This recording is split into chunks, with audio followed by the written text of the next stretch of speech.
بسم الله الرحمن الرحيم فإن لم تفعلوا ولن تفعلوا فاتقوا النار التي وقودها الناس والحجارة أعدت للكافرين. Maka kalau kamu tidak dapat membuatnya, dan sudah tentu kamu tidak dapat membuatnya, maka peliharalah diri kamu dari api neraka yang bahan-bahan bakarannya manusia dan batu-batu berhala, iaitu neraka yang disediakan untuk orang-orang kafir. Walladzina kafaru Sadaqallahul Aliyyul Azim. Surah Al-Baqarah ayat 24. Walladzina kafaru wa kadzdzabu biayatina ulaika ashabun nar hum fiha khalidun.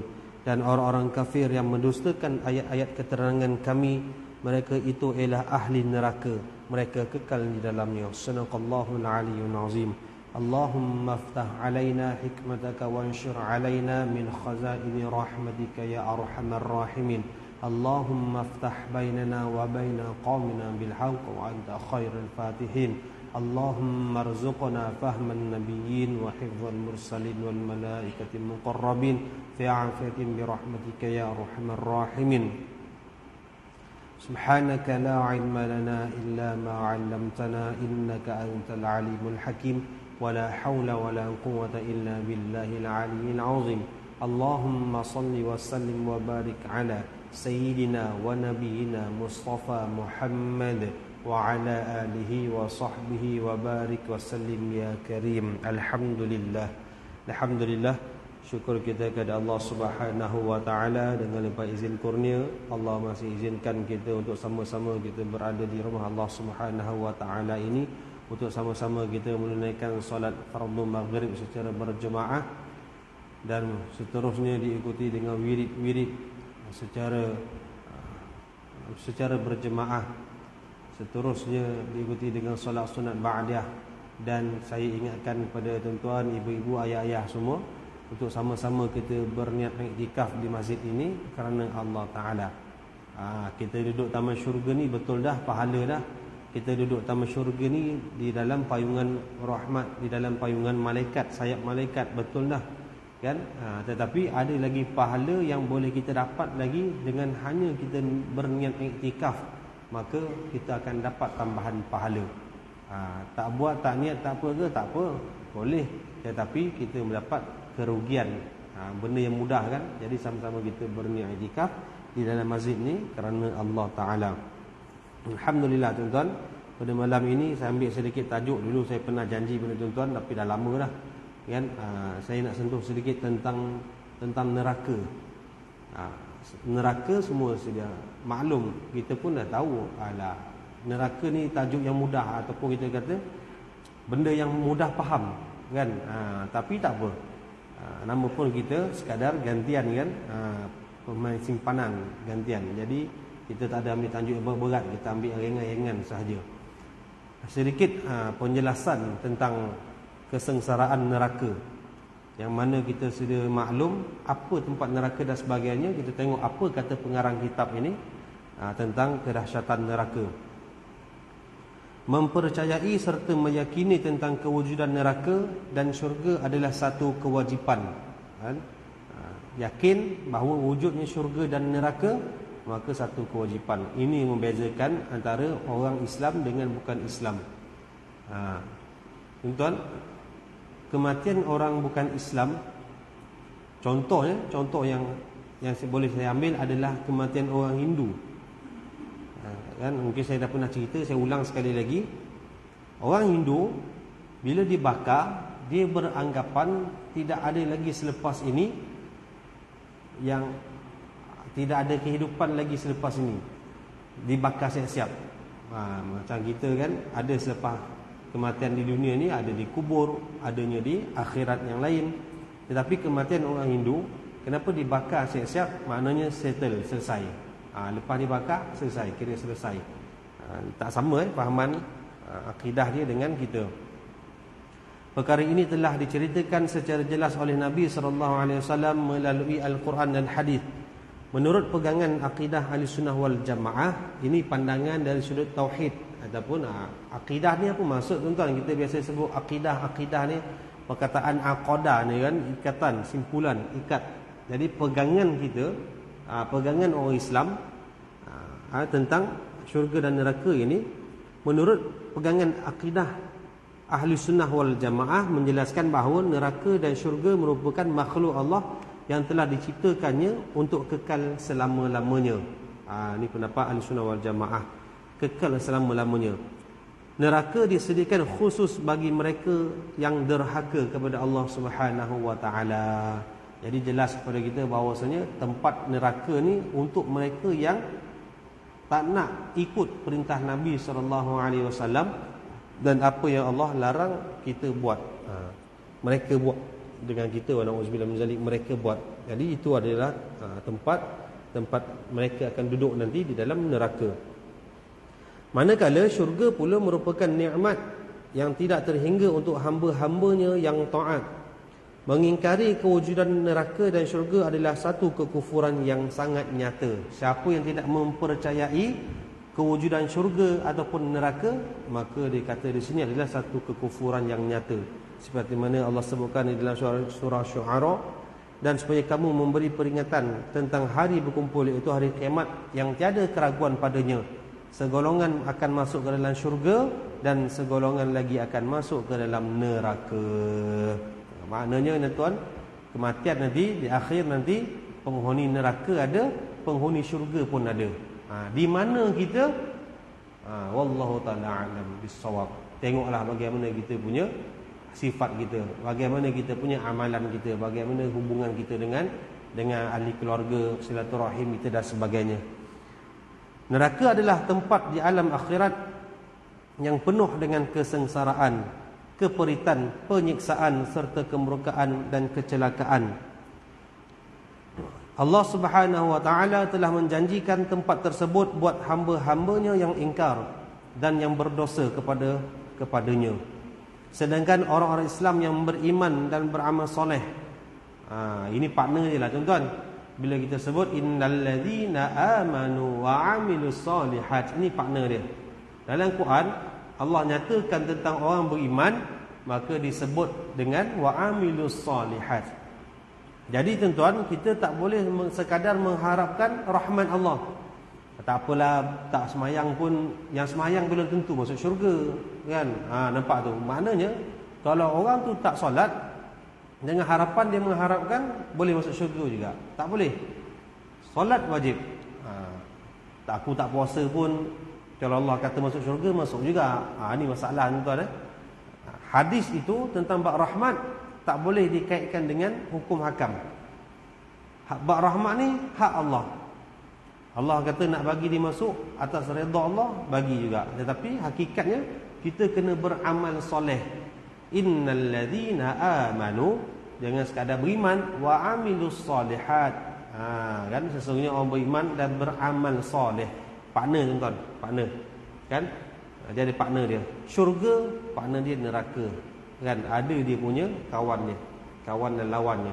Malam lawannya apa tuan-tuan? Malam lawannya siang. Malam lawannya siang. Kanan lawannya kiri. Kan? Tu nak mudah fahamlah. Nak mudah faham. Jadi syurga lawannya neraka. Beriman lawannya tidak beriman ataupun dipanggil kufur ataupun kafir. Dan dia kata sedangkan orang Islam yang beriman dan yang beramal soleh pula dimasukkan ke dalam syurga dalam keadaan penuh kenikmatan. Keadaan di neraka amat mengerikan. Keadaan di neraka sangat menakutkan, mengerikan. Wajah-wajah penghuni neraka bukan sahaja amat kusut dan hitam, bahkan hati mereka sentiasa diselubungi perasaan takut. Kan? Dalam neraka ni wajah mereka hitam dan bahkan mereka dalam keadaan yang sentiasa takut. Ketika hampir di pekarangan api neraka menjadi semakin meluap-luap, sedangkan para malaikat azab segera mencaci maki penghuninya dengan kasar lagi hina. Mereka diancam dengan seksaan yang amat pedih dan bersama dengan haiwan yang berbisa. Allah sebut dalam surah Ali Imran, bertakwalah kamu agar diri kamu terpelihara daripada api neraka yang disediakan untuk orang-orang kafir. Wattaqun narul lati, tadi saya baca tadi kan, uiddat lil kafirin. Bertakwalah kamu, perintah daripada Allah Subhanahu wa taala untuk apa tuan? Untuk kita terpelihara daripada api neraka. Dan tuan disebut di sini, pandangan mazhab Ahli Sunnah wal Jamaah menjelaskan bahawa neraka adalah makhluk Allah yang telah diciptakan secara kekal dan tidak akan binasa. Sebab tu tuan-tuan, ada disebut dalam hadis, neraka, api neraka ni warna dia bukan warna oranye. Warna apa tuan-tuan? Siapa tahu? Kita kongsi sedikit. Warna hitam. Nampak tuan-tuan? Punya lama neraka ni dah dipanaskan kan, daripada birunya, oranye, merahnya terus menjadi hitam. Lama. Ready je nak masuk. Belum masuk lagi. Belum lagi. Kan? Tapi dah bersedia untuk membakar siapa penghuninya. Kita tengok yang confirmnya batu-batu berhala kan, yang dibuat di dunia ni dicampakkan dalam neraka dan dibakar meletup. Batu kan dibakar di panas meletup. Yang kedua adalah syaitan. Itu memang confirm penghuni neraka. Kemudian adanya jin, ada juga manusia. Itulah penghuni neraka. Jadi tuan-tuan disebut neraka adalah tempat akhir bagi orang-orang yang kafir dan juga kaum yang munafiq dan umat tauhid yang berdosa. Siapa tuan-tuan?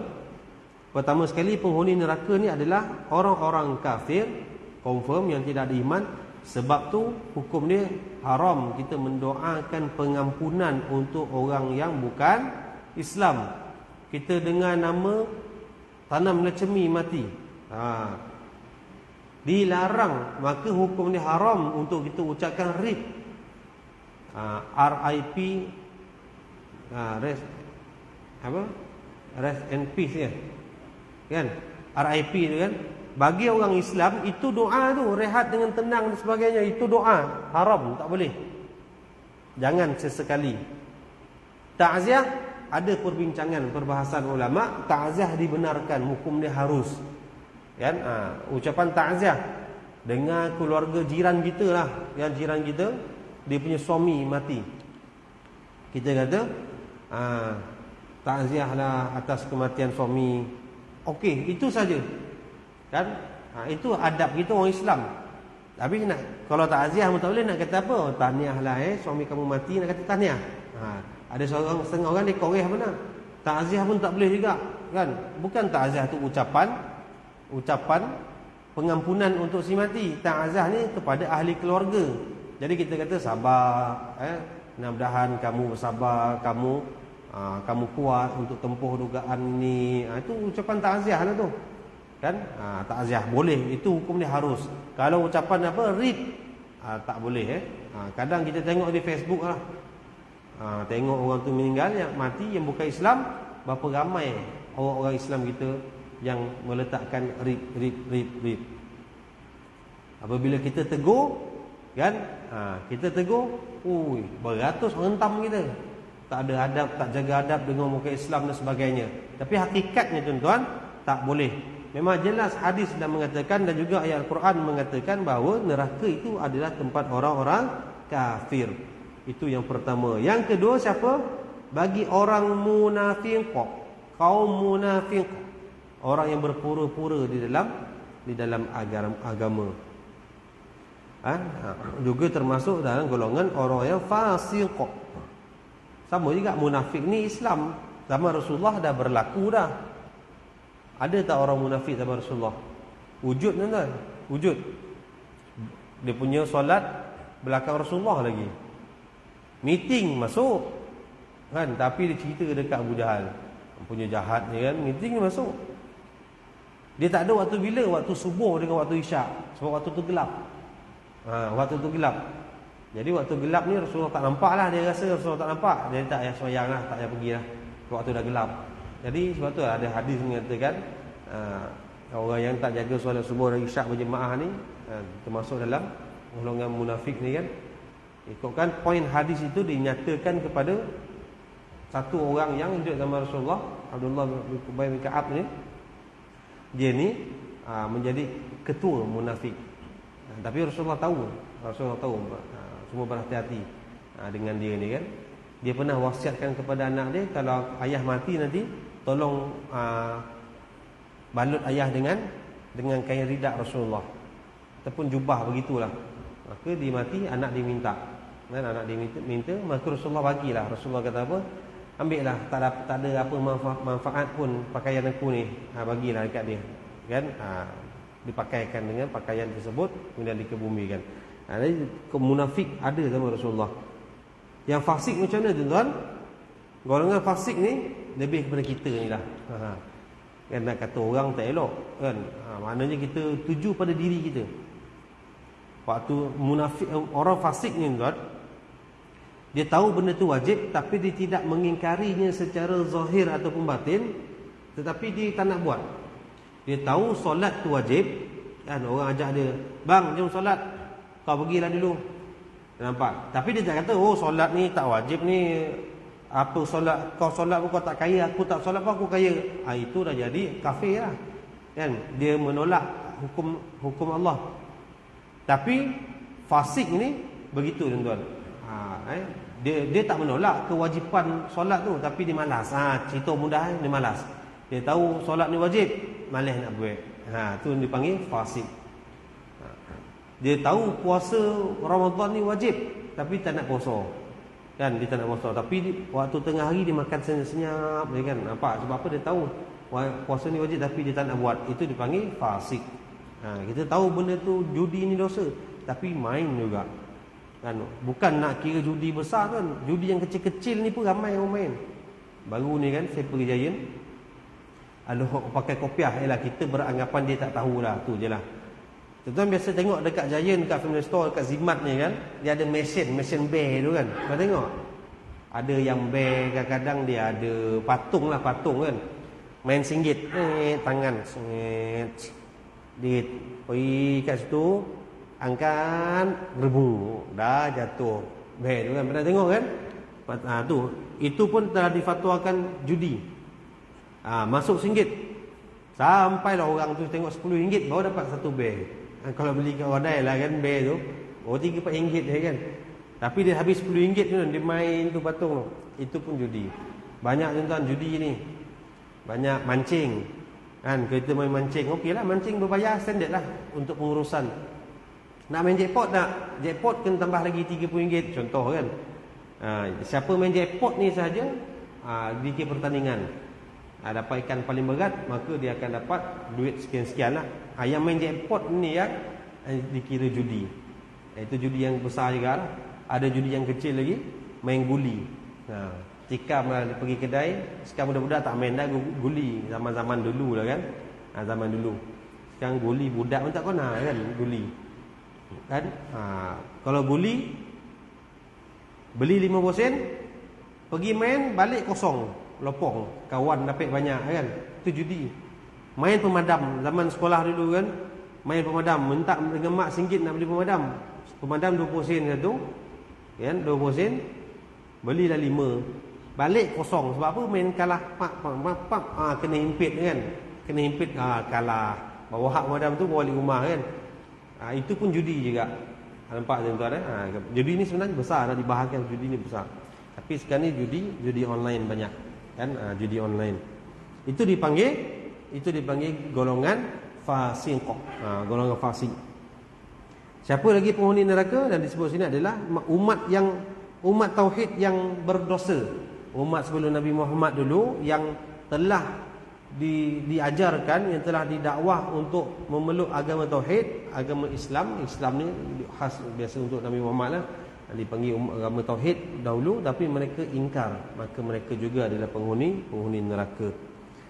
Manakala bagi umat tauhid yang berdosa, manakala bagi umat tauhid yang berdosa, betul lah tadi, mereka juga akan dimasukkan ke dalam neraka.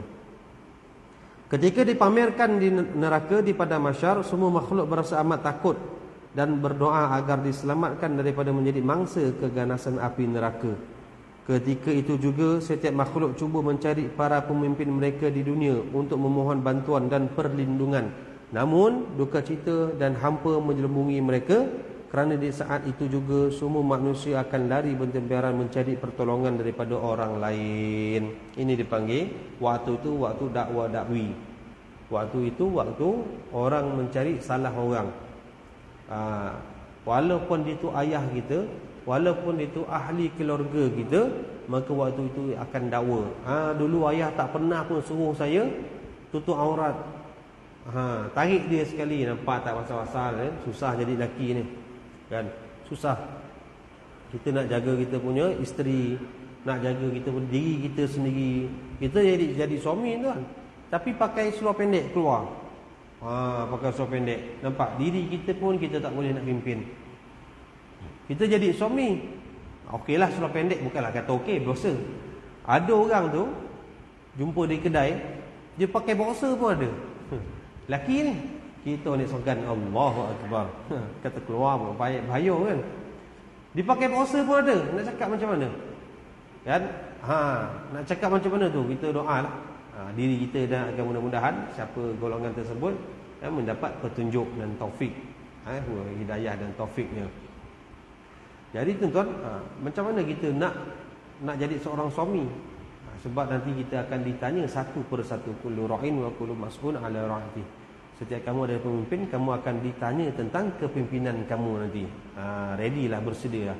Sehelai rambut tuan-tuan, isteri kita yang nampak rambutnya oleh orang yang bukan mahramnya di luar, neraka lah yang lebih layak bagi dia. Bila kata neraka lebih layak bagi dia, maka suami ni pun akan sama-sama masuk dalam neraka disebabkan aurat isteri saja.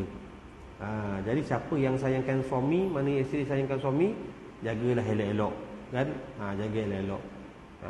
Tak apa tembak perempuan, bukan, samalah kita lelaki ni sama. Lelaki pun sama. Pastikan kalau kita keluar ataupun keluar di depan rumah, jangan pakai seluar pendek, pakai seluar panjang.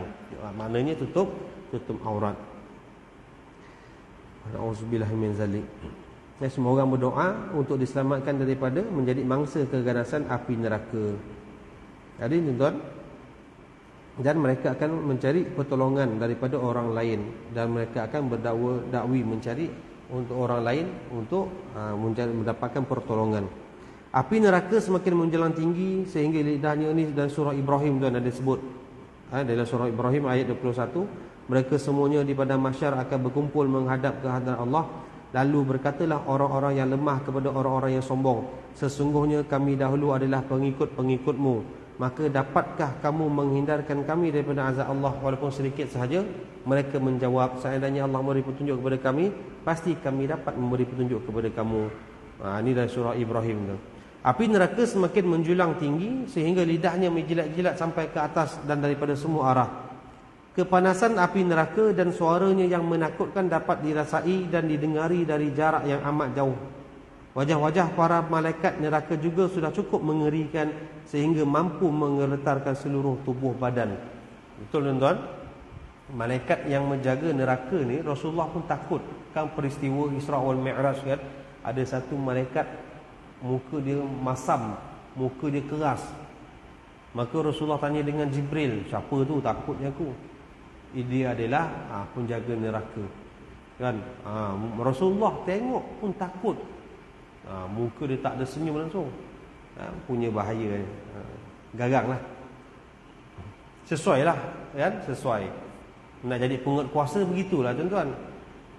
Kita jadi penguatkuasa jawatan agama ke, penguatkuasa jadi polis, kan? Memang begitu, memang kena berkasar-kasar sedikit, muka kena tegas. Kan? Muka kena tegas. Ni kalau penguasa tangkap orang lembut-lembut, kan, lomai tak payah. Okey, kamu baris sini ya, baris. Baris, angkat tangan semua. Lembut ni penguasa ni kan. Orang boleh ayam ni apa penguasa macam ni kan. Okey, baris dengan arahan semua ya.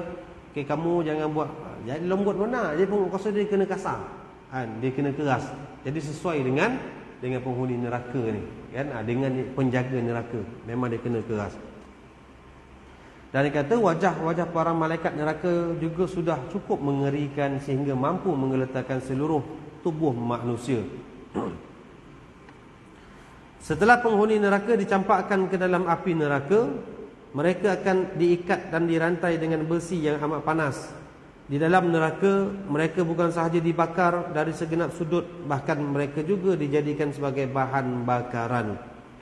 Dalam surah Baqarah tadi, fa in lam taf'alu wa lam taf'alu fattaqun nar allati waquduha an-nas hijara uiddat lil kafirin.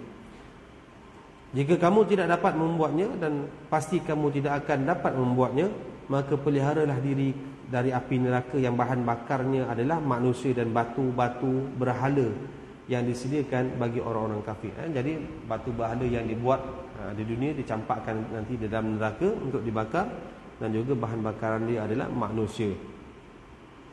Para malaikat sentiasa mengawal api neraka dari setiap sudut. Ketika itu yang kedengaran hanyalah jeritan. Tengok tu Isya. Ketika itu yang kedengaran hanya jeritan, tangisan dan rintihan para penghuninya. Sehingga dia mengatakan menangislah keluar darah sekalipun. Menangis keluar darah sekalipun tidak ada lah. Itu tidak ada penyesalan lah, kan? Tidak ada penyesalan lagi ketika itu, kerana itu adalah hari pembalasan. Dan rintihan para penghuninya, muka mereka sentiasa disirami air mendidih sehingga isi perut mereka menjadi pecah.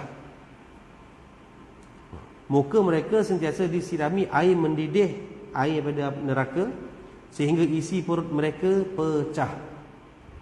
Diriwayatkan minum air sehingga pecah perut. Ini haus. Haus tu memang haus. Kita kepanasan dalam neraka, kita panas. Tidak ada langsung air yang sejuk. Malah yang ada minuman yang panas dan juga kotor.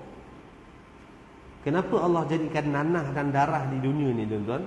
Sebenarnya ada antara hikmah yang dibuat untuk dibawa pengajaran itu, untuk kita ambil pengajaran di akhirat nanti. Itulah, nanah kan kotor, kan? Nanah kan kotor, darah kan kotor, bau hanyir, nanah pun bau busuk, kan? Bau busuk. Jadi nanti di neraka nanti itulah minumannya. Dalam surah Waqiah pun ada sebut, kan, tentang minuman air yang panas. Kemudian makan buah dia daripada buah yang berduri.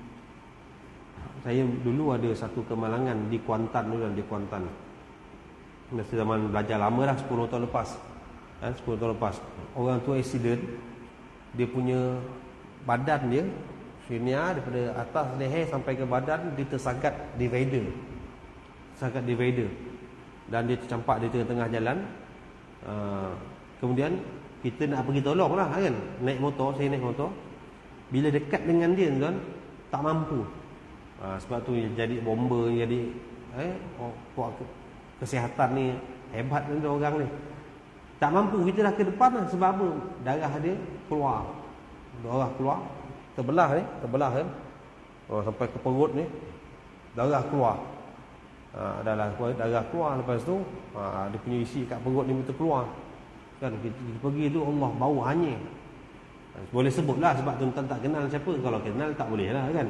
Tuan-tuan tak kenal, jadi bukan mengumpat. Jadi dia cerita untuk ibrah, pengajaran.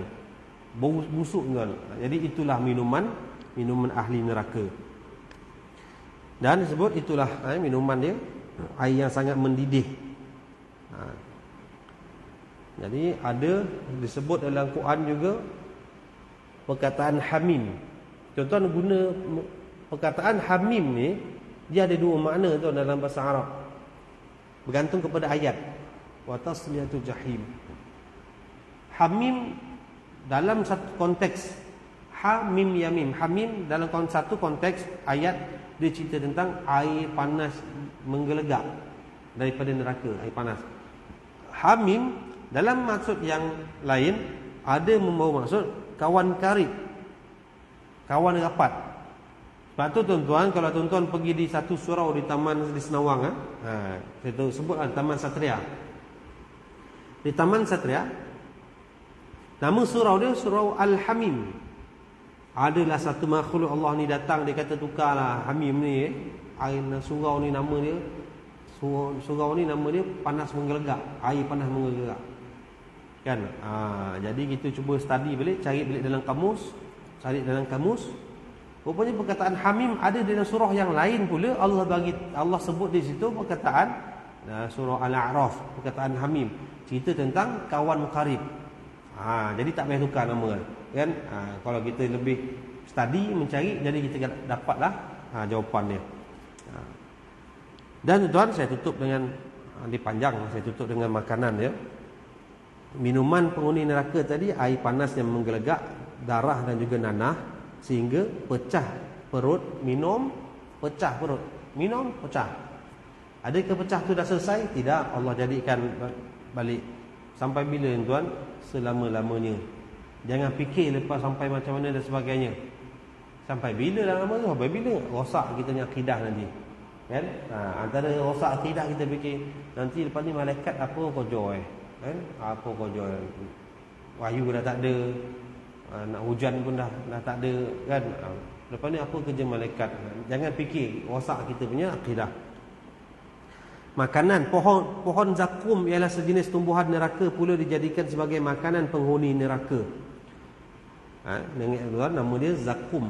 Dia memang pokok zakum. Jadi bila pokok zakum, automatiklah buah dia buah zakum. Nama dia buah zakum, ada di dalam surah Waqiah. Kan? Surah Waqiah. Jadi pokok dia berduri. Buah dia tu buah yang berduri.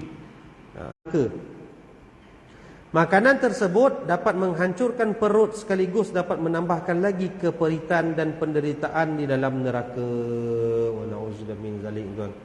Dah lah minum air tadi, dah haus, minum air panas, dahaga sangat, minum darah tu pun panas. Makan punya Allah nak azab ni kan, bagi mereka yang ingkar ni. Nak makan pula lapar. Dalam neraka lapar. Cari buah, cari makanan yang ada makanan zakum, buah zakum. Dah bila makan, hancur pula perut. Dan menambahkan lagi keperitan dan penderitaan di dalam neraka. Mereka juga diberi pakaian seumpama besi panas yang berwarna hitam, bagi menambahkan lagi penyiksaan kepada penghuni. Di dalam surah Waqiah ayat 52 hingga 55, benar-benar akan memakan pohon zakum dan akan memenuhi perutmu dengannya. Selepas itu kamu akan meminum air yang sangat panas. Nampak tuan? Dia partner lah, makan minum, minum makan, dia partner kan. Lepas makan buah zakum, maka dia akan minum air yang panas. Maka kamu minum seperti unta yang sangat kehausan. Surah Waqiah. Dalam kesesaan dalam keadaan yang amat sengsara, ada juga penghuni neraka yang cuba melarikan diri, namun mereka tidak berjaya, kerana setiap sudut neraka dijaga dan dikawal rapi oleh para malaikat.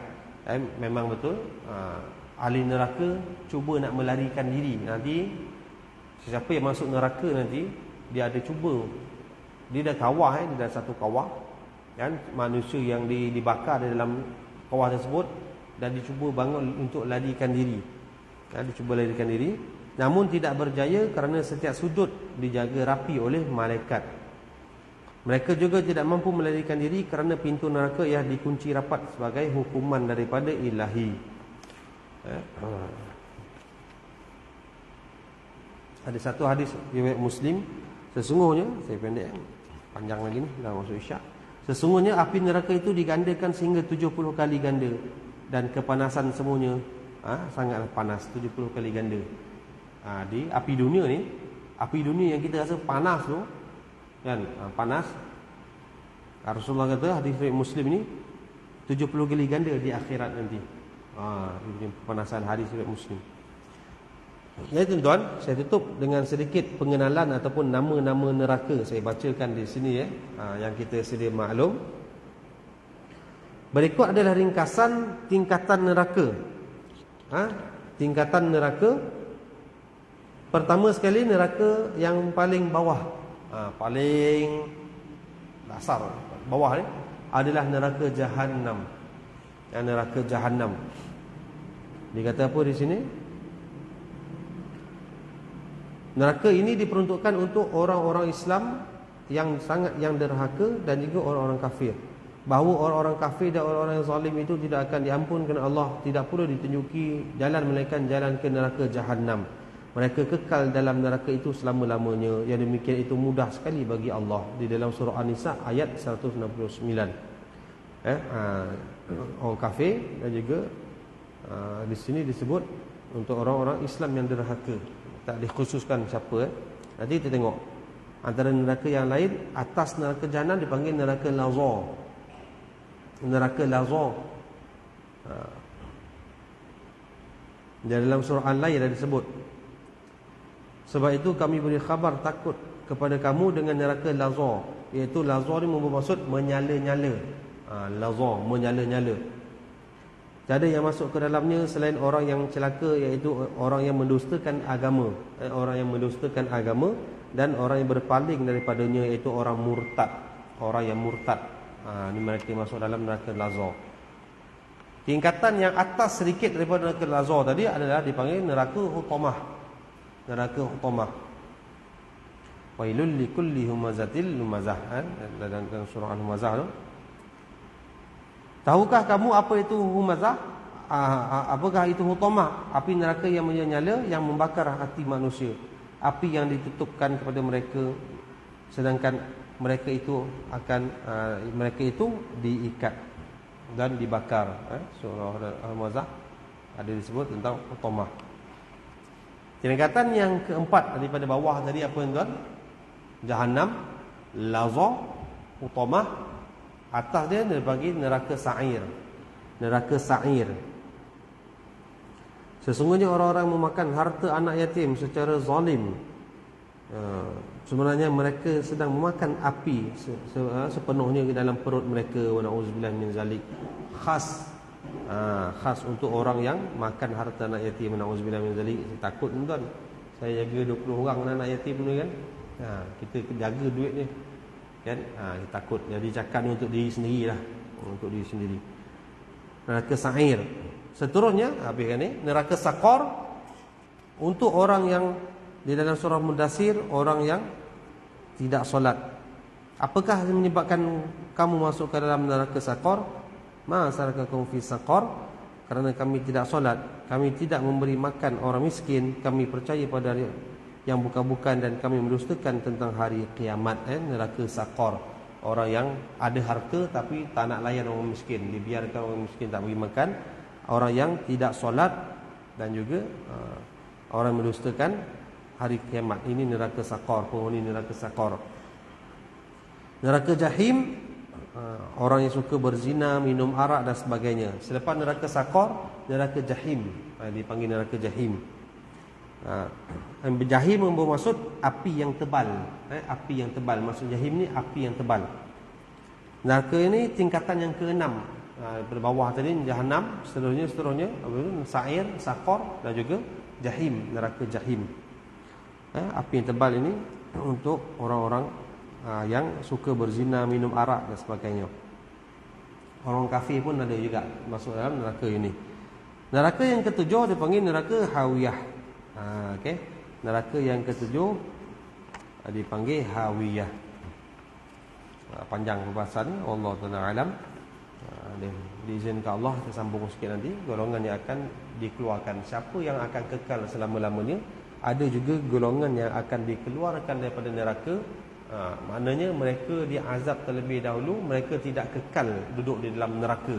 Persoalannya, mampukah kita nak duduk dalam neraka tu? Soalannya tepuk dada, tanyalah diri sendiri. Wallahu ta'ala alam. Sekali itu saja tuan-tuan tentang kesengsaraan neraka daripada saya. Mudah-mudahan ada manfaatnya untuk kita amalkan juga sampai kepada jalin yang baik daripada Allah Subhanahu wa taala, yang buruk atas kelemahan diri saya sendiri. Aku qouli hada wa astaghfirullahal azim wa lakum. Assalamualaikum warahmatullahi wabarakatuh.